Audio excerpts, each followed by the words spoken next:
So we are in the middle of actually we're not in the middle, we're at the beginning of a sermon series that's going to last all year. You've probably heard about the story. It's the Bible that's the excerpts, some excerpts, and it's meant to be read like straight through. There's no sort of chapter and verse type things, but it is actually the text. And we had 60 of these. I really didn't know how many people would want them, but they went about that fast. We had more on the way, and I have one here. If you're the first one up here afterwards, you can have it. I probably shouldn't say things like that, but it's true. So if you want it, you can have it. If you don't have one and you really would like to read the passages and you're kind of bummed that you don't have it, this story sermon series flyer has all the text in it. And I'm also emailing them out every week so you can get those that way too. Ultimately, it's the Bible. It's just a way of going through it together as a congregation. We're in Genesis chapter 12 today. It's the call of Abraham. Rather well-known passage.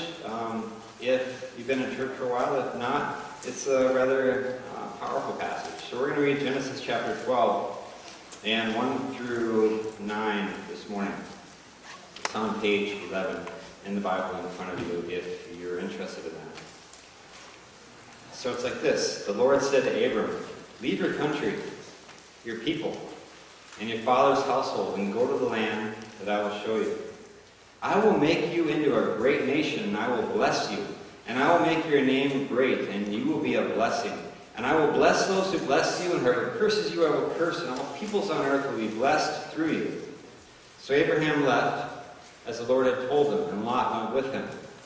Abraham was 75 years old when he set out from Haran. He took his wife Sarah, his nephew Lot, all the possessions he had accumulated, and the people they had acquired in Haran, and they set out for the land of Canaan, and they arrived there.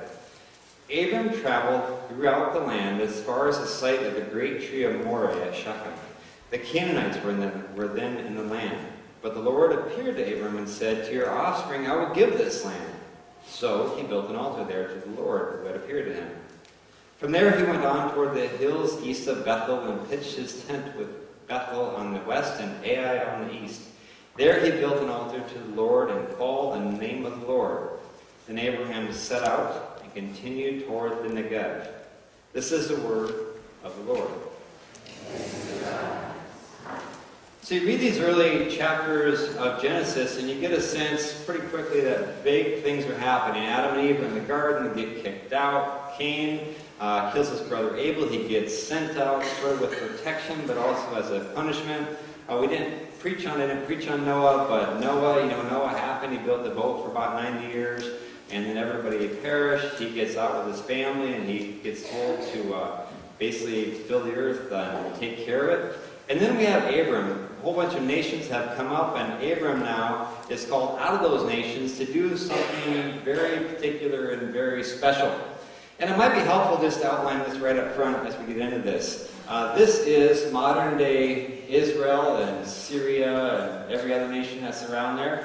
Abram and his family came from down here, which is Ur of the Chaldeans.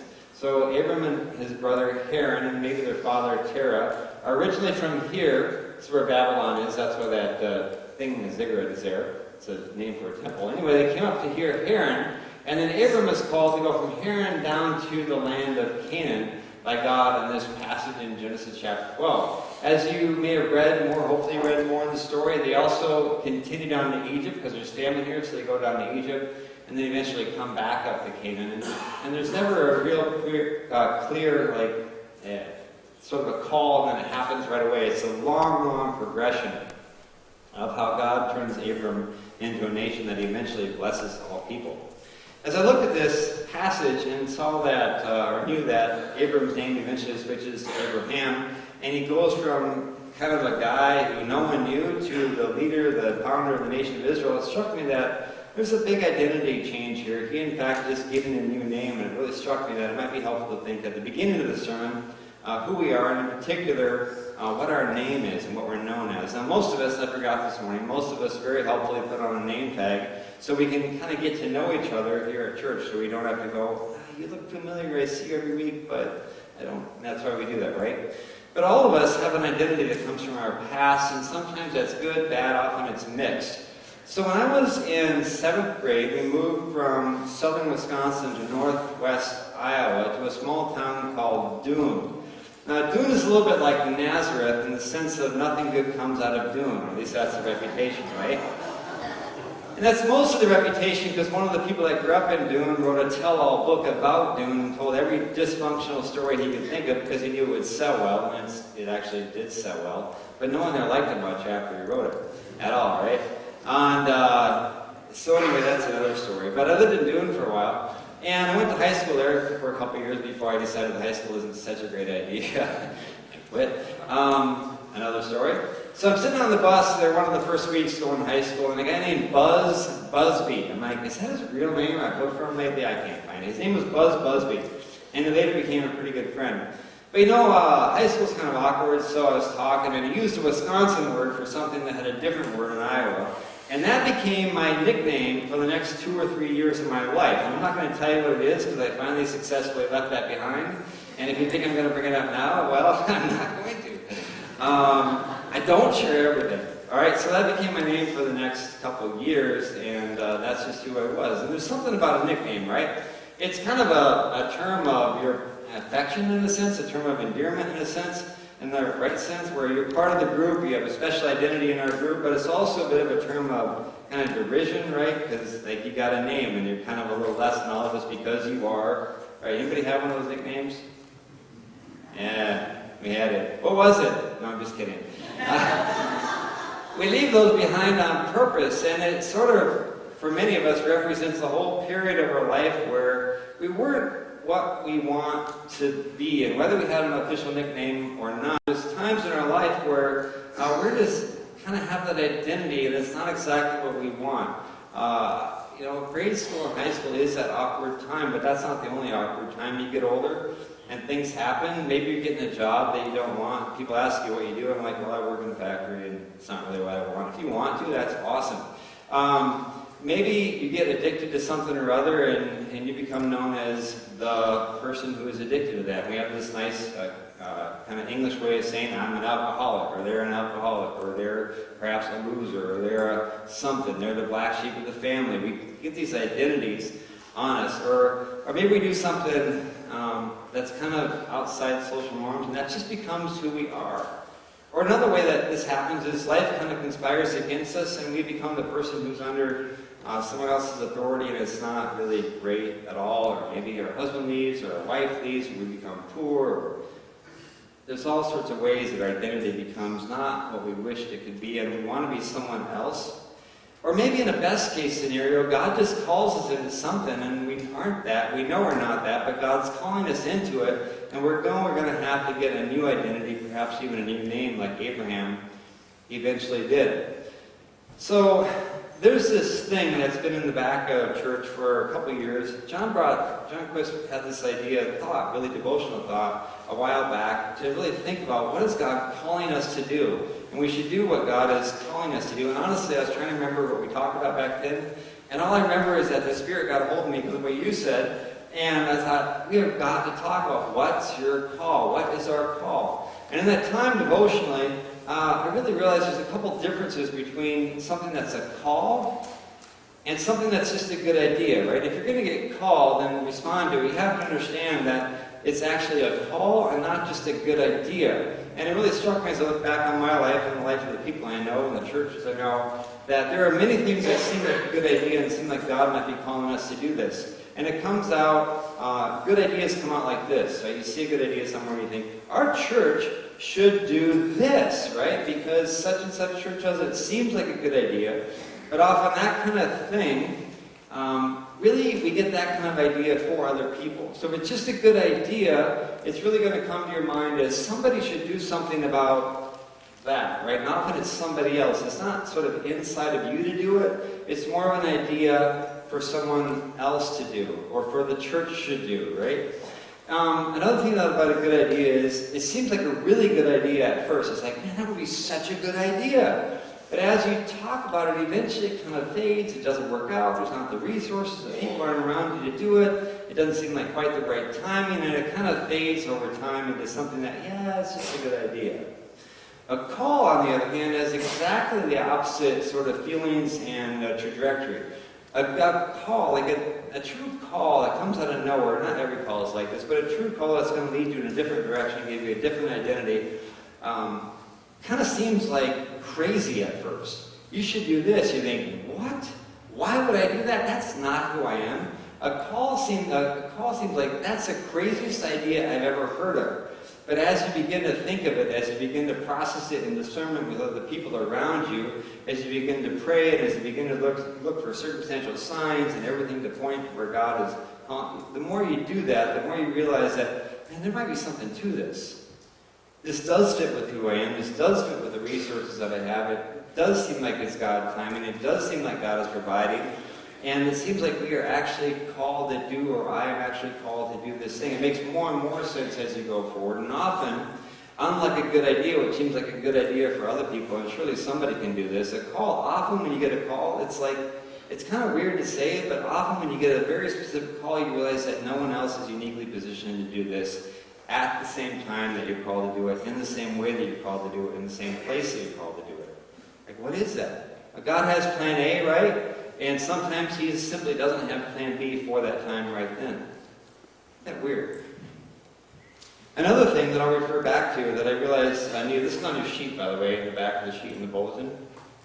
Another thing that I realized this week is that when we're called versus a good idea, often it does give us a new identity. So a good idea often is just service. You kind of know how to do it. Somebody knows how to do it. It's just service. It's serving. You might be operating the fruit of the gifts of the Spirit. But when you get called, it'll actually give you a new identity because you'll be called to step into something that you simply weren't or couldn't do before. And that's exactly what happens to Abraham in this passage. And as we look at these Old Testament passages, as you read them during the week, I want to invite you to do a couple things. To look what it meant for the nation of Israel that was the first receiver of this text, but also look what it means for you and us together as a church. And that's, of course, what we've been doing and will continue to do this morning. So here's the call of Abraham. It was like this. The Lord said to Abram, "Go from your country, your people, and your father's household to the land I will show you." Now, why would God say such an outrageous thing? Like, if God told one of you to do this, and that's all the information he gave you with the blessing, I'd be like, yeah, I think you might need to evaluate that and discern that. This is a big step. Go from where you are, go to somewhere. I'm not going to tell you where. It's like a spy thriller or something. Go there, and I'll tell you what to do in the next stage, right? Or maybe like a treasure hunt. You just go, and then I'm going to show you. And why would he do this? Why would he call him to a new land, in a new place, a completely different place? And of course, you have your hand up. You want to say it? If someone puts their hand up in church, I might. You want to say something? It could be a better place. That's exactly right. It could have been a better place, and it turns out it was a better place. It was flowing with milk and honey. It was also a better place because it was at the center of the ancient world. All the paths didn't lead through where they were in Haran, but all the paths, the trade routes, ran through Canaan, where they were called to go eventually. That's exactly right. Another reason, I think, is because where they lived, they worshiped other gods. If you look at that culture where Abraham was, they worshiped gods after these temple-type things, these ziggurats, these like Mayan temples, but they weren't in Maya land, they were in Abraham land. I'm losing names of countries. They worshipped other gods, and they were like these foundation platforms of heaven and earth. You go there. And there's also household gods. You know this because Jacob, when he came back with his two wives, Rachel and Leah, Rachel decided to take her dad's household idols, and Laban, her dad, wasn't very happy. So we know they had all these household gods.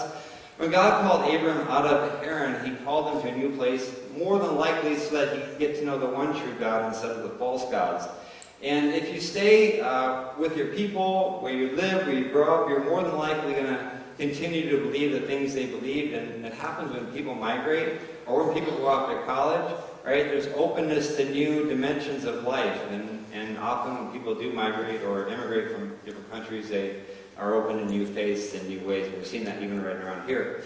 So God wanted to get him out of his environment so that he could teach him about what it meant to be a follower of the one true God. The other reason is this. We very rarely learn new things when they're comfortable. I wish we did. But very rarely do we learn new things when everything is going right and everything is going great. We learn new things when we're on a journey and when we need to depend on God in brand new ways. And that's exactly what happened to Abraham. He learned about God when he was on his journey. And a third thing struck me this week. I've never seen this before. I've looked at this passage many times over the years, heard it preached on many times over the years, but this never struck me until this week. Abraham was called to be the father of nations. He was called to be the patriarch, the one who would get this whole new nation started. And as you know from reading the text, or you're about to find out because I'm going to tell you, he was called to be a father of many nations, went through many struggles, but the problem was he didn't have any kids. And he didn't have kids for a long time. He was 75 years old. He didn't have kids till he was about 99. And as the Hebrew said, he was as good as dead. Like, he was an old man. Why did it take so long for him to have kids? Why didn't God just give him kids right away? Well, I realized this week this could be part of the answer, and that is that simply Abraham and Sarah didn't know enough about God to teach their child, when they had a child, about God until about 25 years after they were called. And I think about how God has called us, and we would like answers and results and God's teaching and comfort and Him to sort of show us and fulfill the promises in our life instantly. But in many ways, we might not be ready for those promises until we've gone through a formation process and can actually be useful in the ways God's called us to be useful. So getting back to Abraham, he more than likely, possibly anyway, could not have taught Isaac about God until those 25 years had passed. God prepares us in unique ways over time, and it takes far longer than we would like. So I talked to some recovery people this week, and because of that, it's on my mind. And NA, or AA, so Alcoholics Anonymous, Narcotics Anonymous, has two phrases that seem to be kind of opposite, but they really illustrate this. And one is that if you want to change, you got to change your people, places, and things. I know somebody's been to AA here, right? You got to change your people, places, and things. It's just absolutely, if you want it from the Bible, it says in 2 Corinthians, do not be deceived. Bad company corrupts good character. You got to change your people, places, and things if you want to change. You got to stop hanging out with people. If you go there, you're going to end up over there. The other phrase that's kind of opposite is, or at least profoundly different focus, is that wherever you go, there you are, right? Y'all need to go to more AA meetings, right? Because they're so good. It's hard to go, though, because I know it'll be, anyway.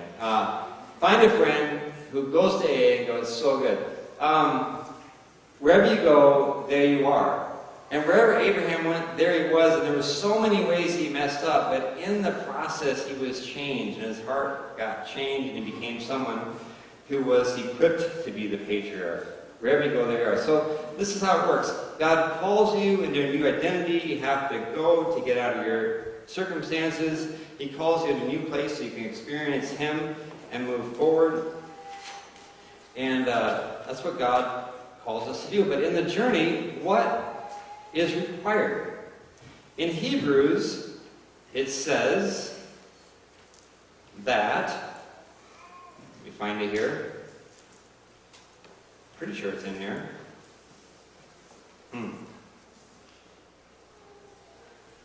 This is those moments where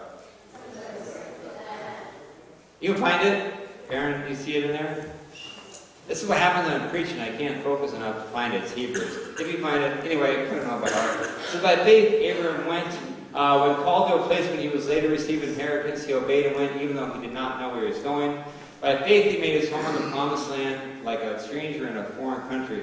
So this whole passage in Hebrews 11, thank you, Aaron, is about faith, and it sort of goes through by faith all these people did things. But what's faith? What's faith? Faith is willing to act on something that you're pretty sure is true. Maybe not 100%, but you're pretty sure is true, enough to rely on it and move forward. And I've thought about this and realized that faith really has two pieces, faith and then faithfulness. It's two dimensions. Abraham was called and he stepped out on faith, but then over time, he had to be faithful. And I think about this because Marcia and I were talking this week, and as you know, if you know me, I'm often thinking big things and next things and large picture items and maybe things that are new and significant. That's sort of who I am, I guess. My family is kind of entrepreneurs in some sense, and we think big things, right? However, Marcia doesn't really think big things about a lot of things. She focuses on, there you are. She focuses on small things like, what are we going to have for supper? It's a really good thing to focus on. Where are we going to go on vacation? Also a good thing to focus on. Do the kids have the right clothes and enough clothes? And I think as we have a relationship, maybe there's tension between those two things sometimes, but they're both really, really, really, really, really important. Ran into somebody at a conference this week who's kind of the same thing, felt really called to leave her job, and I asked her what she's doing. She's like, oh, I'm doing a little bit of this and a little bit of that. And she kind of felt bad about it because she wasn't doing any one big thing. And in Abraham's call, he had to be the faithful in the big thing to go, but over time they had to be faithful in the little things, day after day after day after day after day, and both are crucially important. This is something that happens, by the way, when you get called into a particular ministry. It's exciting, it's amazing, you go through a discernment process and you get into it, and then you find out that it's really, really hard, and the main job is being faithful in the midst of all the little details that you simply have to do. That's how this works. When you get a new identity, when you get a new name, it takes faith and it takes faithfulness. So why was this story in the Bible? What's going on here? Why is the story written? I encouraged you earlier to think about how the story was written to the Israelites in the first place. I just want you to think about that a minute. Why I did.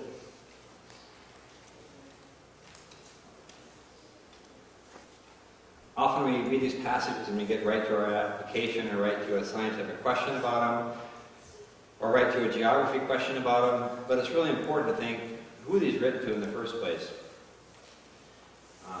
So this passage about Isaiah was written to people that grew up in a context of Egyptian paganism, where they worshipped other gods.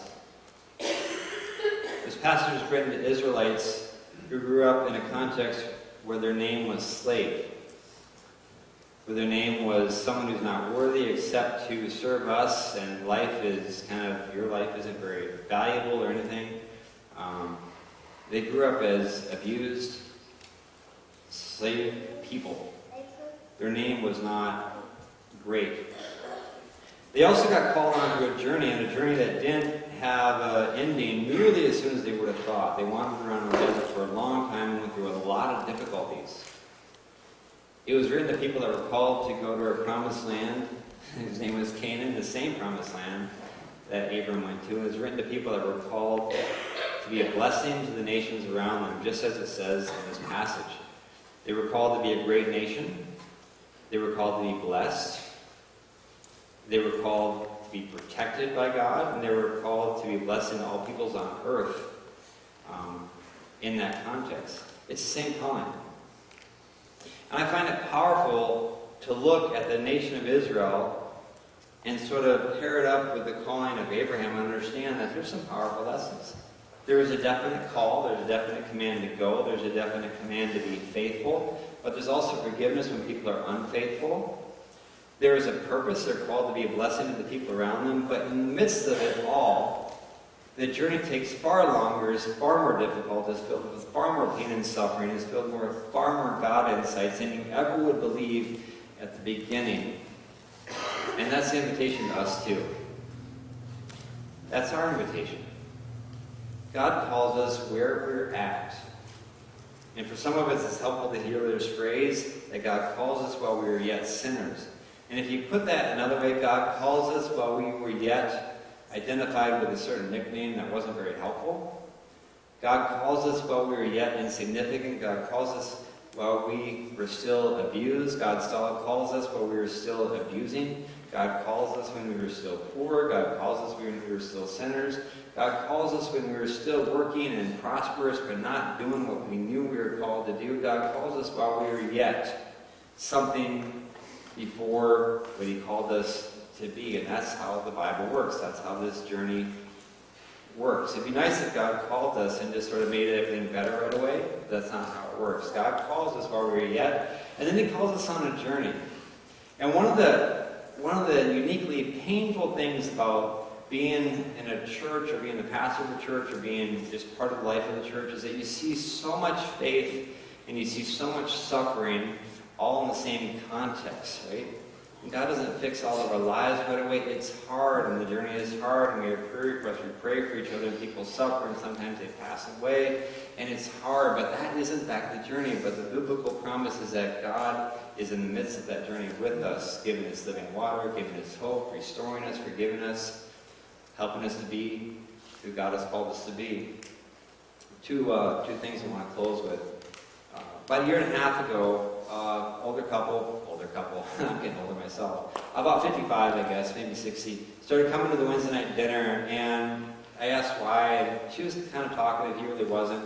But honestly, they didn't have much food at home, saw the thing, maybe thought it would be an opportunity to get out and have a meal that they didn't have to pay for because they really had no money at all. And as we talked, I realized why. She had lost her job, and he had had a couple of heart attacks back in 2013 and 14 and 15 with the kidney failure, and he was just really hurting physically and spiritually. And he was hurting spiritually because he couldn't understand how God would allow this to happen in his life. And he just felt really angry and frustrated with God. And he certainly didn't want to hear from the pastor and have me give him some nice pat answer of, oh, it'll be okay. You know, God will fix all your problems if you just believe and trust and obey. Because he knew and experienced that simply wasn't true. But as we talked over the next while, and as I prayed for him, I didn't provide pat answers, but just kind of sat with him and suffered with him. I didn't suffer with him, but sat with him in his suffering. He just found it super, super helpful that I didn't try to solve his problems or get him to come to church, and I didn't see the easy answer out, but simply would sit with him in the midst of his questioning, in the midst of his pain. Last week Sunday, his name is Sam. Last week Sunday, Sam passed away from ongoing complications with his heart and his kidney. And I'm doing the funeral tomorrow, and I talked to his wife this week sometime and asked her, so what do you want me to talk about? And I talked about this with them in the context of sermon planning. She said, I want you to talk about this. So when I talked to them, I said, look, people like to give a lot of easy answers to people who are suffering. And one of those easy answers is that God will never give you more than you can bear. And of course, as I've said before, that's not in the Bible. It's not in the Bible at all. What the Bible says is God will not allow you to be tempted beyond what you can bear. And when you are tempted, you provide a way out from under. It's about temptation. And she looked at me and said, really? Because I said that all the time to my husband. All the time.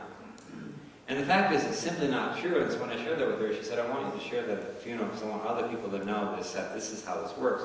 How it actually works, what God says about suffering. He says, I am always with you. I will never leave you or forsake you, even till the end of the age. He doesn't promise to fix it. He promises to be with you in it. And in our text today, what he promises to do is walk with us and teach us and help us to become someone radically different than we were before. And that is a process. It is a process, but God shows up again and again, helping us become who we're called to be and giving us a new name. And the second thing is from a few chapters in. There's a passage where God says to Abraham, Abraham, you got a son now, I want you to sacrifice him. And so I want to invite Anya to come up here, my daughter, and just to show you kind of how this works. So God, this is a troubling passage, but I want to explain it real quickly, and then I can delve into it more sometime if you want to shoot me a note. How this works is God called Abraham, and he said, you have a son. My oldest is a daughter, so we'll just have a daughter. And I want you to go a long distance away. He didn't say, don't tell your wife what you're doing, but Abraham clearly did not tell his wife what he was doing. Probably should have, but he didn't. I went to a mountain a long ways away, and God told him to sacrifice his son, his only son. And, Abraham had this faith. He understood that God was God, and he had to follow him. We don't know everything what's going on. The Bible gives us just enough information to have us ask a lot of questions about it. But we do learn that Abraham built an altar on the top of Mount Moriah, and then somehow, I've always wondered about this, got his son to lay on it. So I don't know how I did this, but I'm just going to, would you lay down on the altar I prepared for you? it's more than a little awkward, isn't it? Like, how do they get this done? All right, so, all right. And then he tied him up. And I've always wondered how this worked, and the Bible doesn't tell us. And then at the moment, he pulled a knife out of somewhere and decided to, do this. How would you... I'd be like, God, I'm out. I trusted you for a long time, but I've got to go. Exit stage left or right, wherever. But he put his hand up in the air to do it. And just then, God says, don't do it, don't do it. It was all a test. And you think, a test? Really? This is how you're testing us, God? And then he allowed his son... Well, that's awkward. The whole thing is awkward. All right, then he quickly took the cords and allowed his son to get up, and I'm sure they had a lot of therapy sessions afterwards together. But here's the key thing, and this is why I bring it up. Put the knife away. And so here's the key thing, this is why I bring it up. Because in the thicket there was a ram. And he took the ram, sacrificed the ram, which is clearly a picture of God providing Jesus instead of having to sacrifice his son. It's a very clear symbol that the one true God, would never ask anybody to sacrifice their son. There's always a ram in the thicket. But at the end of that chapter, this phrase is there. And it says, and this after that time, there was a saying that developed, or this is why this saying developed, on the mountain of the Lord, it will be provided. And that's a key phrase. You can go have a seat at the camera if you want again. But that's a key phrase to keep in mind and to remember and to hold on to and to pray for when we're on the journey, when we responded to God's call, or maybe when we haven't yet, but we feel that we might be led to respond to God's call, and we think, well, where's it all going to come from? Where is the answer going to happen? How is God going to be with me in this situation or that situation? How is God going to solve that problem or this problem? And there's no real answer that we could ever come up with. But as we respond in faith, as we hold on to Jesus, who is far more present than Abraham or anybody else in the Old Testament, Jesus is God's Son, His very self living in our lives. As we hold on to Jesus, the Ram who was provided, we can remember that on the mountain of the Lord, when we step out in faith, when we hold on to Him, when we cry out to Him, when we cry out for a new identity, a new purpose, a new way of living, new freedom, new whatever it is, it will in fact be provided by God in time, in His perfect way, in His perfect plan. And that is our assurance, and that is our prayer both. Let's pray. Father, you are our God, and you gave Abraham and Sarai too a new name. You gave them a new identity. You called them out of this land of Haran as just people who were part of an Aramean tribe to a whole new place where you made them the father of many nations. And out of that, we find our spiritual heritage. We are children of Abraham, and we don't say it often, but we're children of Sarah. Even more importantly, Lord, we find ourselves in Jesus, and we're your children. The Bible says we're brothers in this sense of Jesus. He is the firstborn born from among the dead. We find our identity in Him. And Lord, as we struggle, perhaps with our identity, perhaps we struggle with our call, or perhaps we just struggle in the midst of our current calling, or perhaps we're just celebrating you because things are really amazing right now. But wherever we're at, we ask that you would be our God, and whatever we're lacking, whatever we need, whatever the question is, that you would provide whatever we need to live life. This amazing Old Testament passages that speak of people following you into circumstances that we can never replicate. But here we are in the 21st century, living life in a completely different environment, but yet all these same principles hold true. That you're a God, that you call us to new things, that you provide for us in the middle of it, and you want us to follow you and to be a blessing to the people around us. And Lord Jesus, we ask that you would make just that thing true. In your name we pray. Amen.